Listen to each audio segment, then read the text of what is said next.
class going on and the kirtan is going on. Would you like to come a bit forward? No, it's okay. You can see behind the pillar the person. No, okay. Hare Krishna. And today we're going to give a class on Bhagavad Gita. On the this class is inspired by a book called The Five Love Languages that can be also used in Bhakti. So it's called Lost in Translation, Why We Struggle to Feel Loved and How to Fix It. And we're going to start with Jai Radha Madhava.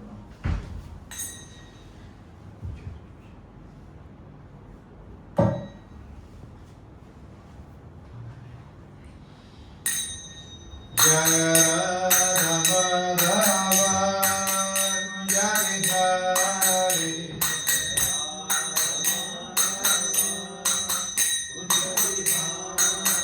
Jai Radha Madhava Kunjari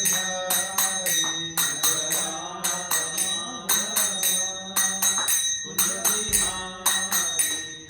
Gopi Janabalaga Girivaradari.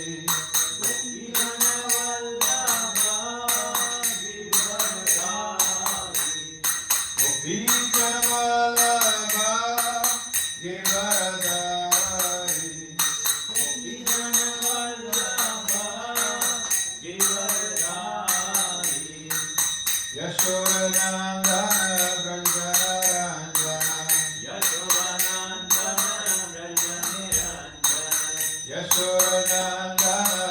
Brajaranja.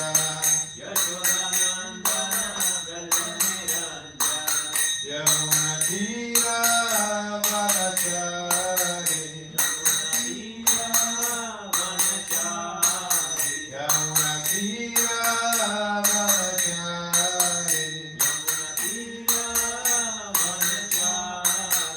Jai Radha Madhava Kunjari Hari.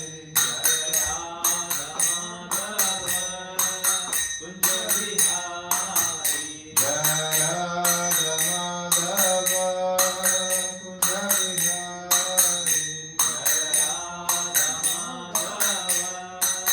Kunjari Hari. Gopi Janabalaga Girivaradari.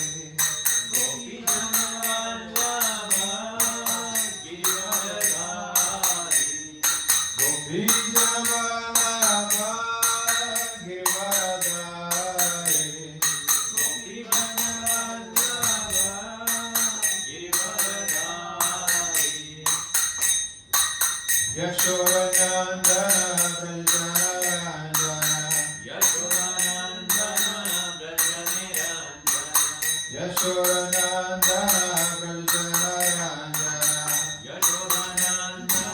Brajaranja. Unatira Vanachari.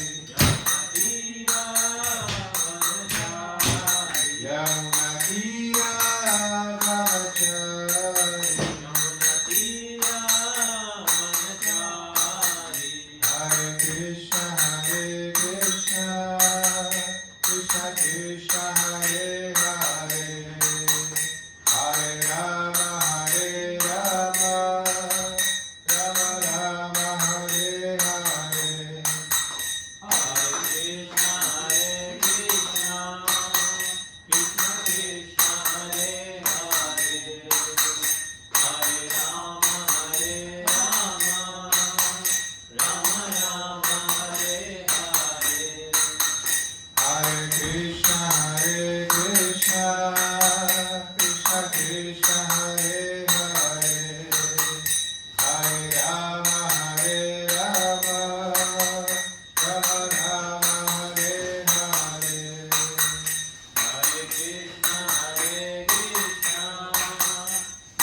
Vasudevaya. Om Namo Bhagavate Vasudevaya. Om Namo Bhagavate Vasudevaya. Thank you everyone for being here. Not so many people. That's fine.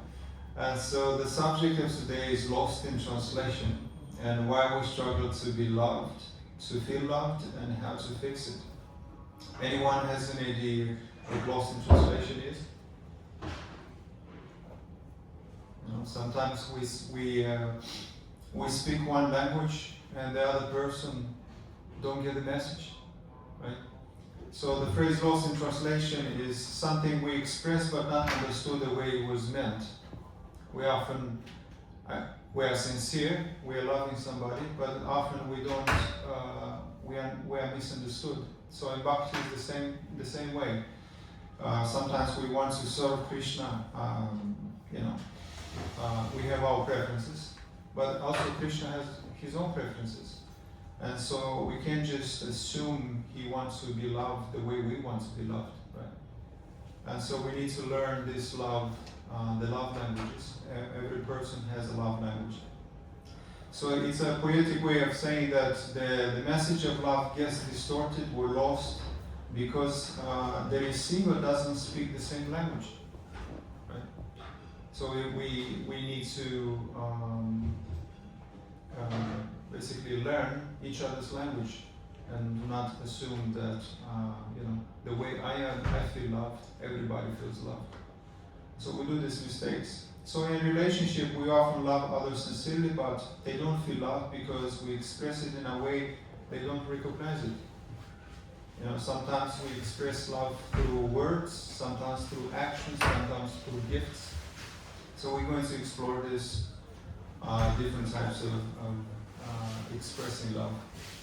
So in our relationship with Krishna, sometimes we chant, serve, we perform rituals, yet you don't feel connected. Sometimes we don't feel connected because we might be expressing love the way we want, not the way Krishna receives it, through humility, attention, and sincerity. So again, it's lost in translation as a result of that. So we all have these 5 types of languages that we're going to explore. So question, if you love someone deeply but didn't know how to express it in a way they could feel it, would that love be enough? No. Exactly. So it's like speaking Sanskrit to someone who only understands Chinese. And you may be seeing the most beautiful, you may be saying the most beautiful things, but they hear nothing. Because you might be speaking completely different language. So one should learn the art of pleasing the heart of another. And just as Krishna captures the heart of his devotees by his own unique expression in love. And so another funny question, what happens after marriage? In the beginning it's so, so hot, so passionate, but gradually that love fades away. Why is that? Why love fades away after marriage? Was that really love or was it lust? Did we get married because of lust or did we actually get married because of pure love? Where actually pure love grows, we grow into it, but in the beginning we fall in love with lust. So just what, they say fall in love, so you can also fall in anger, fall in frustration, and that means that you can also fall out of that state. So it's like a temporary feeling. And in the beginning, especially men, pretend to be nicer, extremely nicer, more gifts, just to get what he wants. And then when we get married, then gradually that love fades away. Why is that? Well, the class, since it's lost in translation, simply because we don't speak the same love languages. So, just as marriage is weakened without emotional connection, our relationship with Krishna can also fade into routine if we don't express it love in a way that nourishes the soul through service, remembrance, and heart connection. For example, Sankirtan, did you know that actually Harinam contains the first 3 glimpses of devotion, which is chanting, feeling, remembering, right? When you chant, you also remember, and you glorify the holy name. So questions to reflect: do I truly express love in others where Krishna can feel, or only the way I find it easy?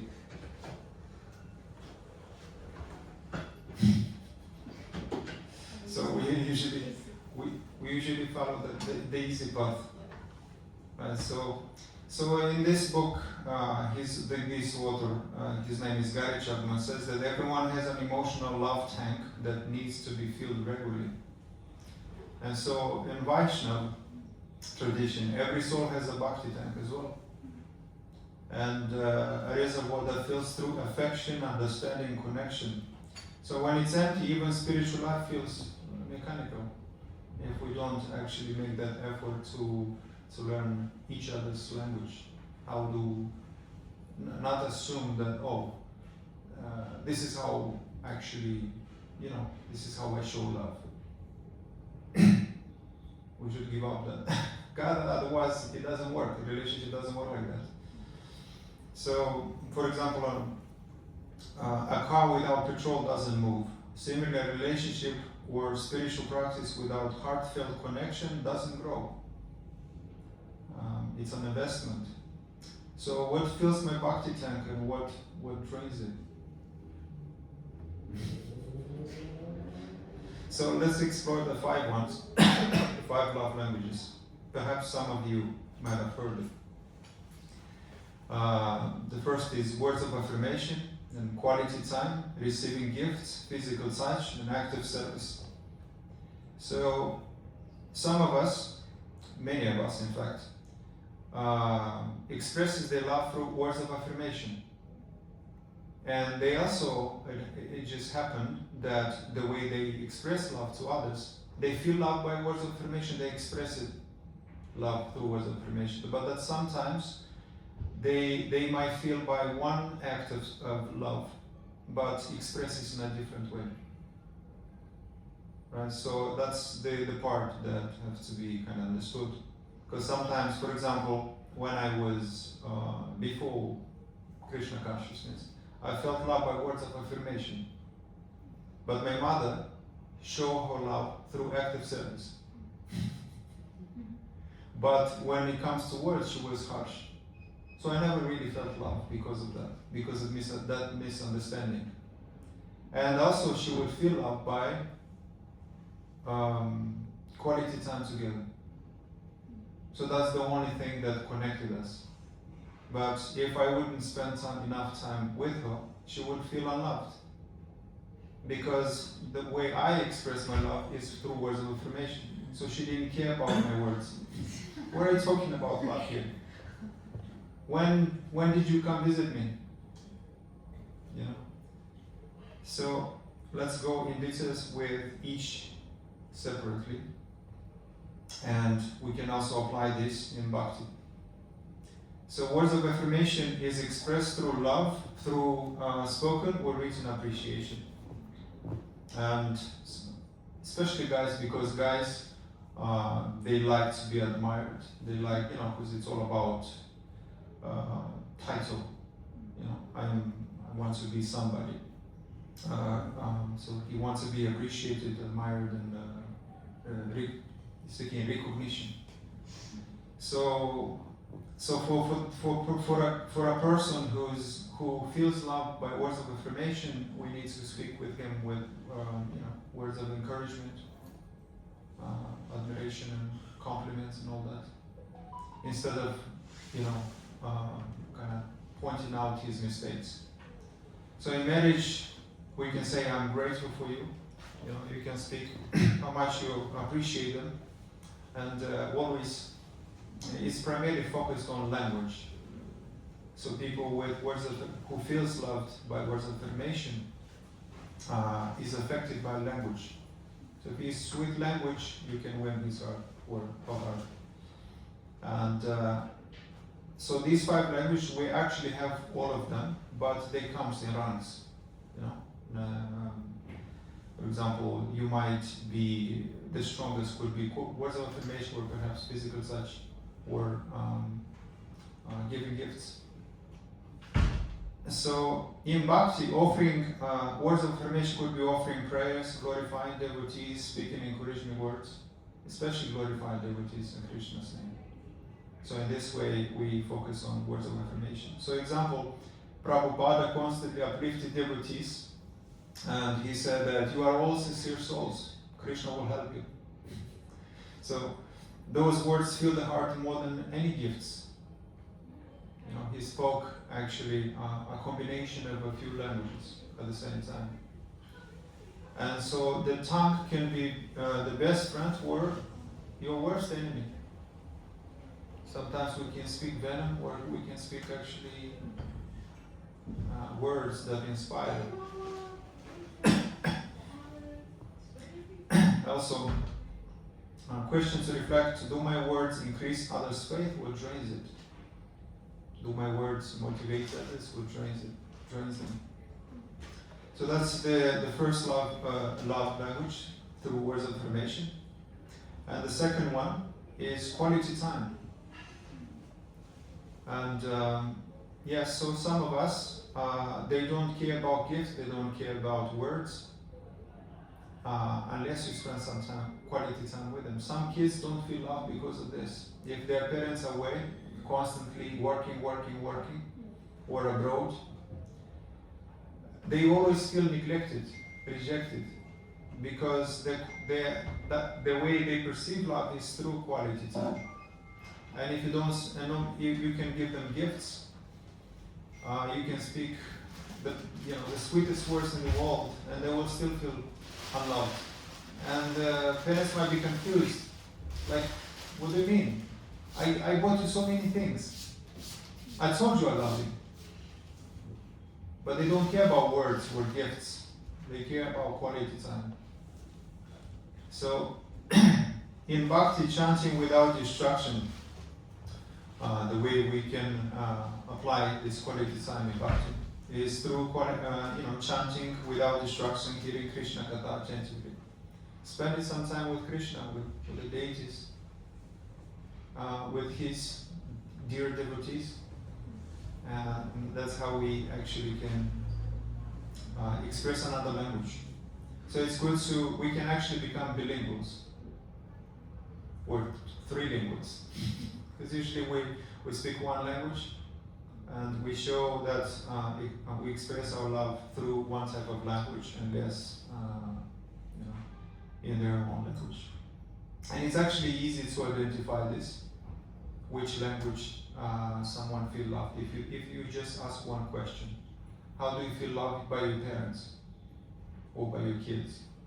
And they'll say, well, if for example a woman feel loved by words of affirmation, she would say unconsciously, well, when he says these things to me,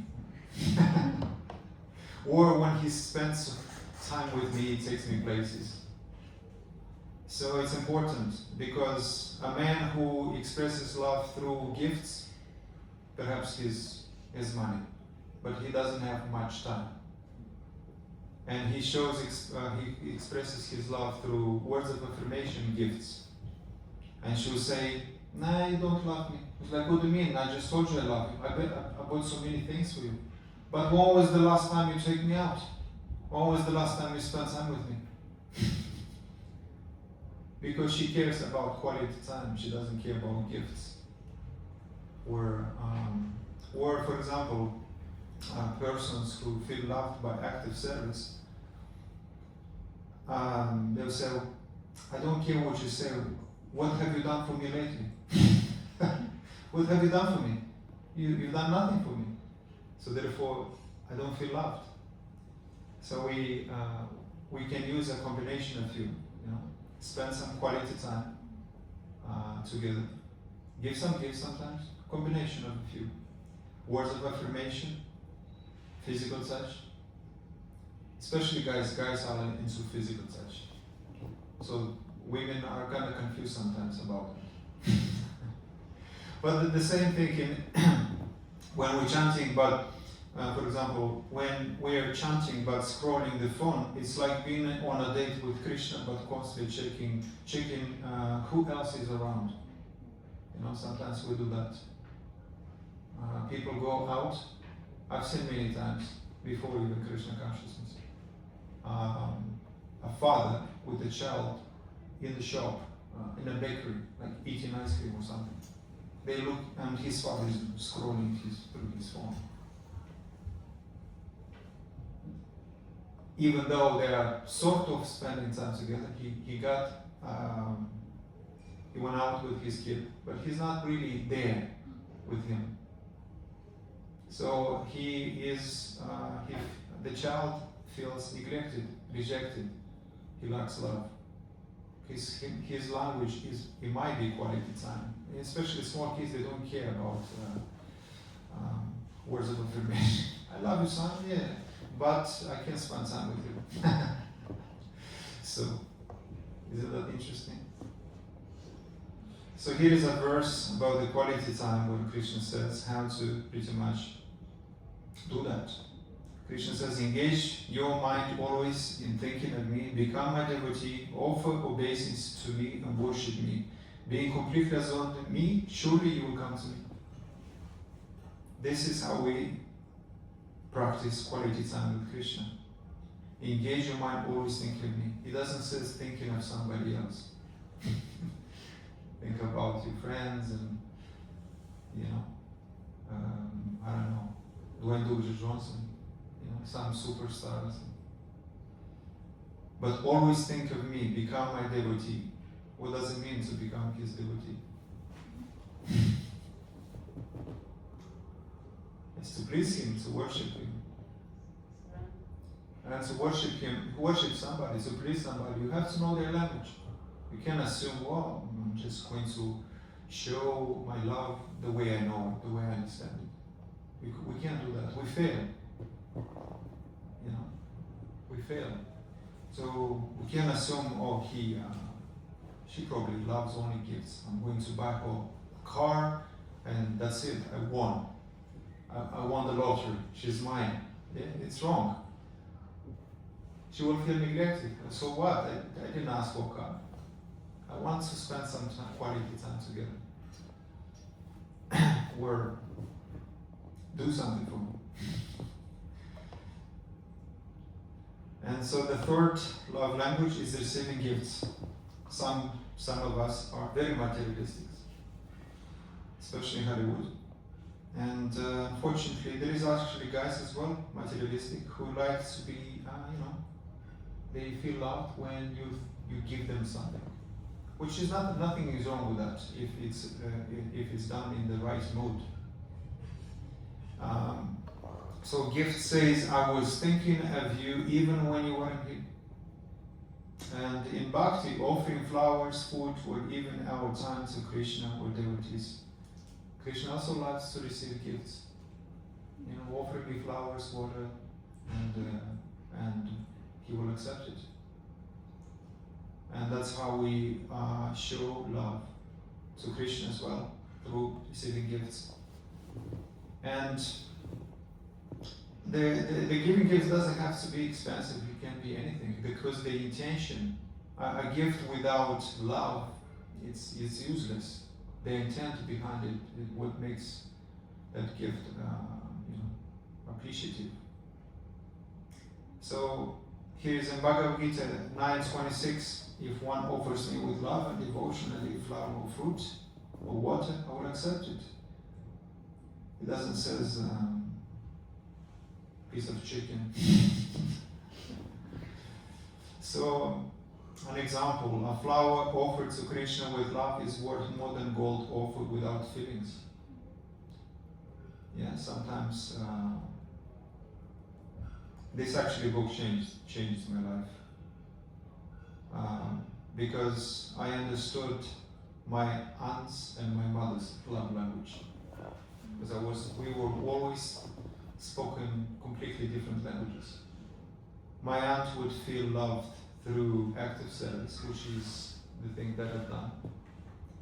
But she never knew my language. She would criticize me all the time. You must do something, you have to become rich. What good can you do for poor if you're one of them? She would keep telling me that because she's rich. And I was sort of, like I was inspired. For many, many years I wanted to become rich. But obviously, I don't care about it. So,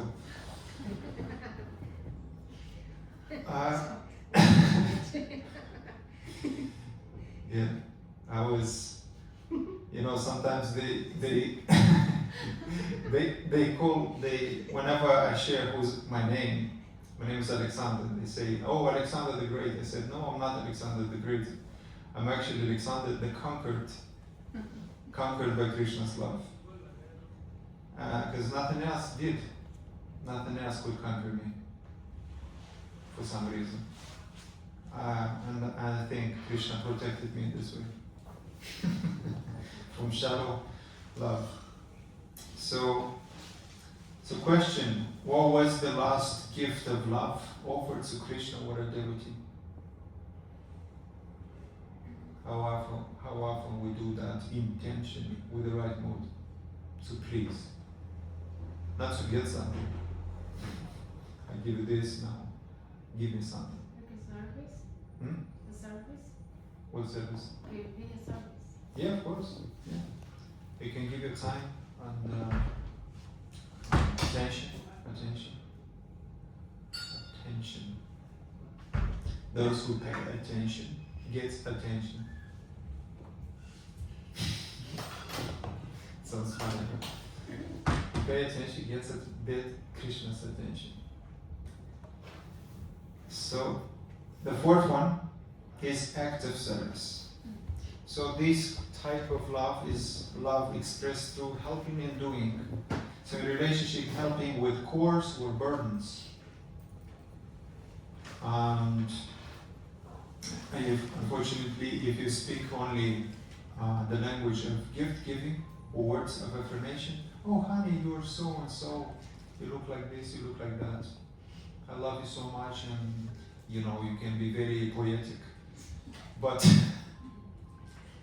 it doesn't work if you're not doing anything for her.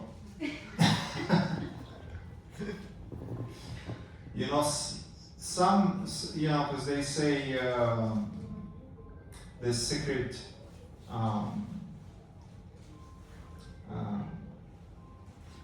women like to hear and and men like to see. That's why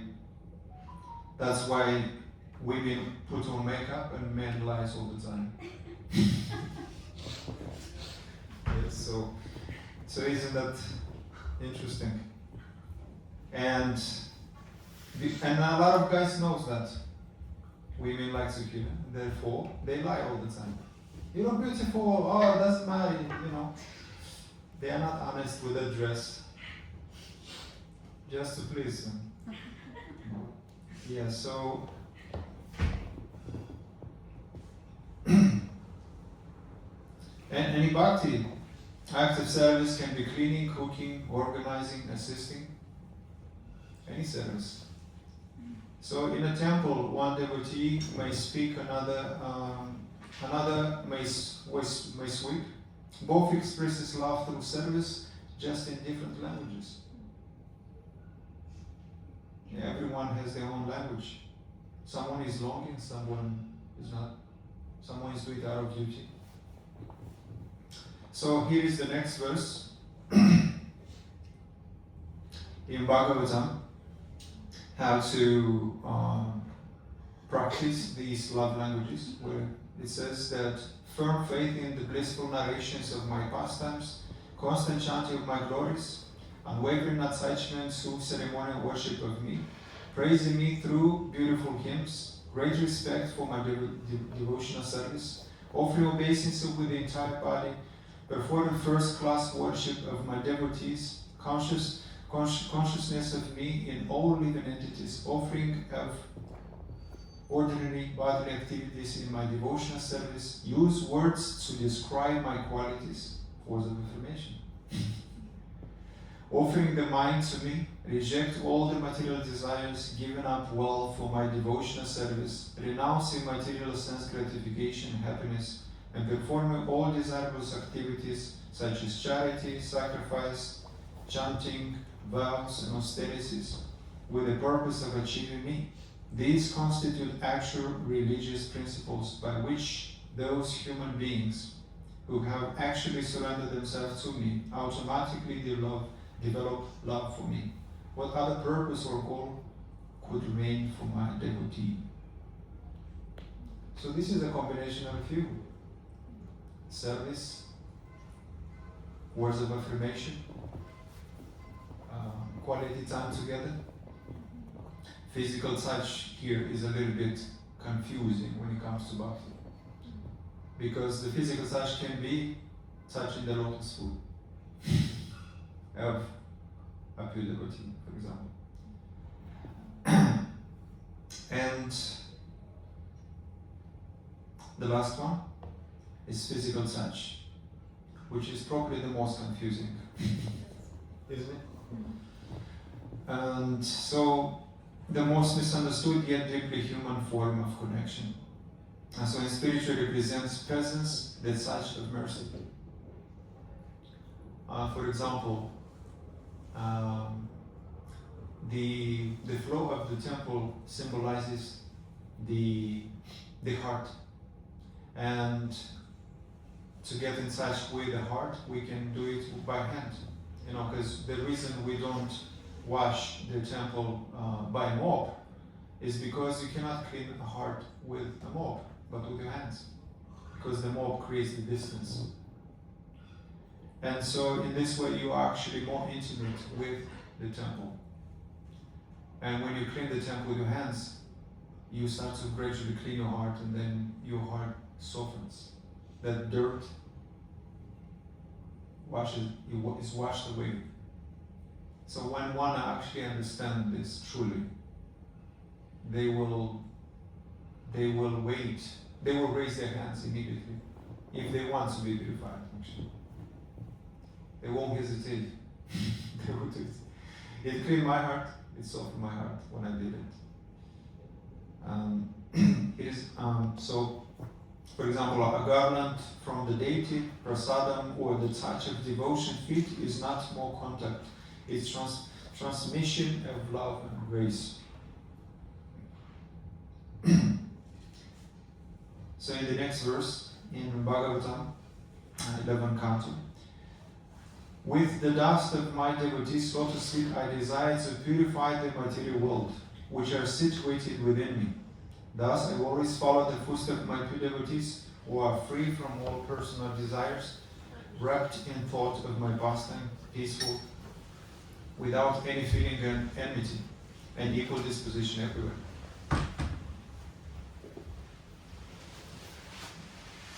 So Krishna here says that through his devotees, he purifies this material world. Isn't that interesting? Because a guru is a direct manifestation of Krishna's compassion. And they are as good as Krishna. And therefore, whatever a devotee or a guru says is as good as Krishna. And so his instructions are as good as Krishna if we follow them. And we attain the same benefits as a result of that. So the dust of the devotee feet is the source of all beings. And a question we can reflect upon this is, do I long for Krishna's touch through his mercy, or only for worldly affection?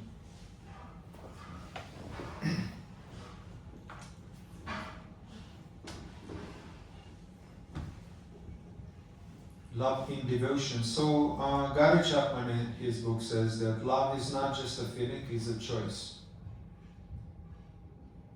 often this is also confusing. Or sometimes we hear this, that happiness is a choice. What do you mean? Why wouldn't I choose to be happy? But actually it's a choice.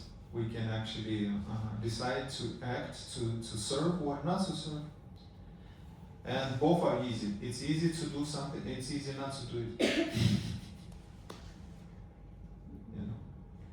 And so essentially we are suffering two pains in life. The pain of discipline and the pain of regret. But the difference is huge. The pain of regret weighs probably 100 or 1,000 times more. For this discipline, if you actually do it every single day, one small thing at a time, then it becomes easy. It's not actually much of a deal, much of a task.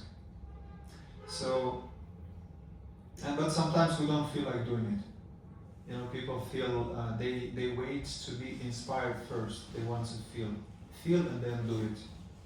And we say, I don't feel like going out. I don't feel like working out. I don't feel like cooking. I don't feel like going to the temple. But feeling then never comes first. Actually, act comes first. So there is actually a powerful saying that it's easy to act yourself into a feeling than act yourself into an action, than feel yourself into an action. Yeah, so for example, we don't feel ourselves into dancing. But once we dance, then we feel ecstatic. Right? We sing and then we feel the consequences of the kirtan. Some as devotees, they don't say, well, they're not waiting for those emotions to come before they serve, before they do something for Krishna. They do it and then they are actually blessed. That Krishna reciprocates with him. So feelings never comes first. And this is one thing that even I was misunderstood. I was waiting to feel, I was waiting for external motivators. But the problem with the external motivators is that once they are gone, so your motivation. So you can't rely on external motivation for too much. However, it's good to be surrounded with inspired devotees at the same time. Because the greatest motivation that actually lasts is from within. And that can be accomplished through meditation, through prayer, through glorification, glorify the holy name. And Krishna can inspire us. And all of a sudden it's like, oh my God, I feel so inspired. I feel inspired. I'm aspired to inspire until I expire. And that inspiration happens when we are in spirit, not in matter.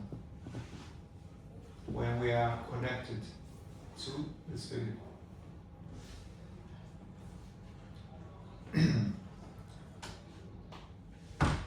So, in Bhagavad Gita it says, "But those who worship me, giving up all their activities unto me and being devoted to me without deviation, engaged in devotional service and always meditate upon me, having fixed their mind upon me, O son of Pritha, for them I am the swift deliverer from the ocean of birth and death."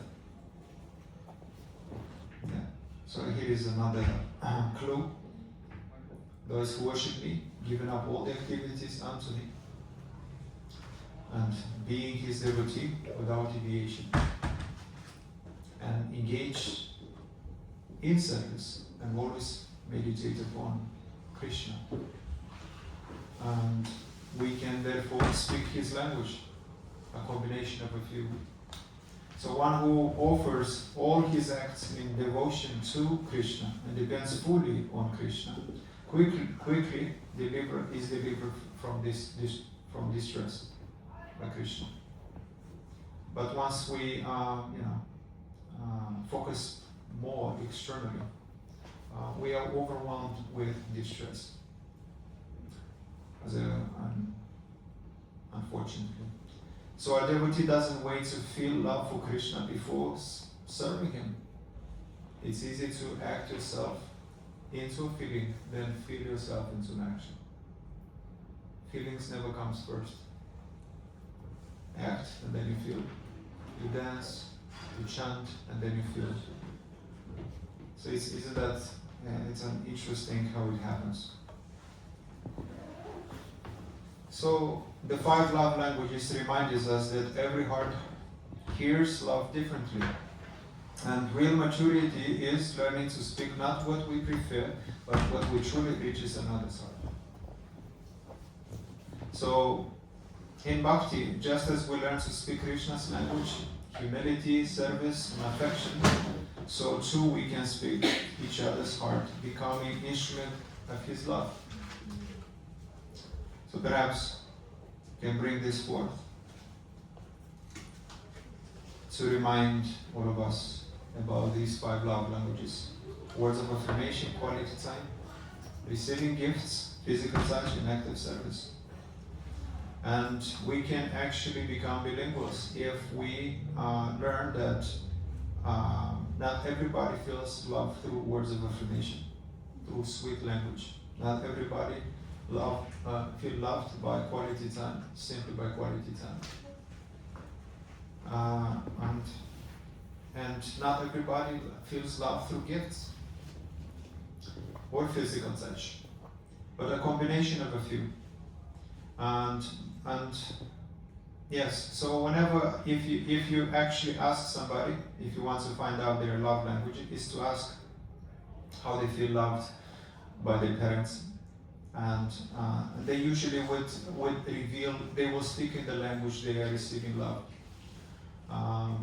When they do something for me, when my parents is doing something for me, or they are giving me something, or when they touch me, holding my hands, and give me a hug, perhaps, yeah. Or when they speak sweet to me, when they encourage me, when they inspire me, that's when I feel loved the most. But when there is a combination of a few, then we will never be misunderstood. So we cannot really assume that everybody feels loved the way we feeling love. And yeah. And with the last verse, I'm going to conclude. So in Shiva Bhakti 1:2-6, the supreme occupation dharma for all humanity is that by which man can attain to love and devotional service unto transcendental love, Lord. Such devotional service must be unmotivated, uninterrupted, to completely satisfy the self.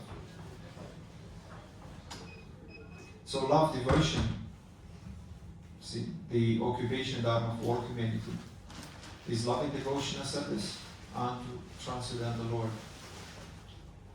This is actually the only means to actually attain Krishna, through devotional service. Through devotional service we can become purified, we can become qualified to see Krishna and be with Krishna. So the highest religion is to love and to serve the Supreme Lord and His devotees without envy. This is what this verse actually explains. And with this I'm going to conclude. Thank you very much for listening. If you have any questions, please ask.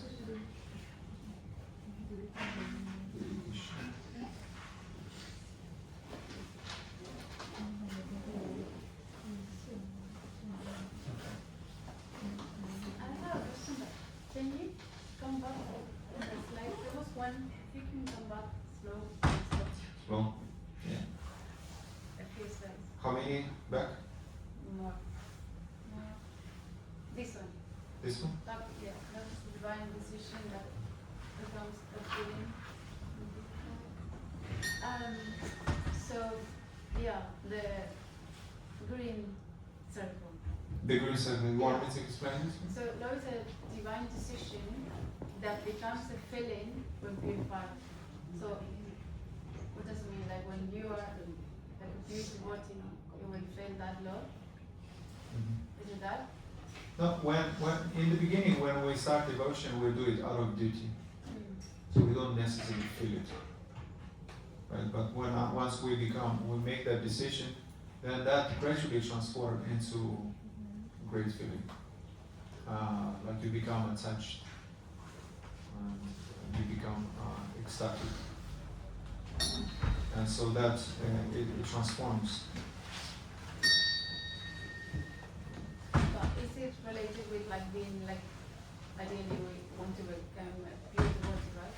But it's difficult Yeah. What do you mean? being a pure devotee. What about food? How would you define being a pure devotee? Well, actually, the last verse, right here,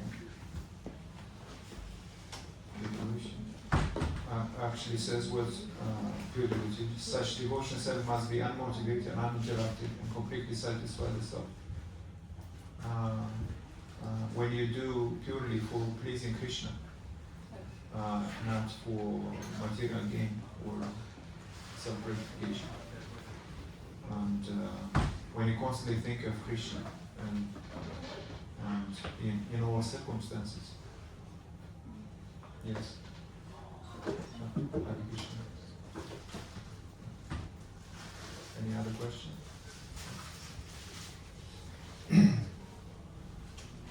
Okay. We can then have a little bit and chant the Mahaprasad Govindi.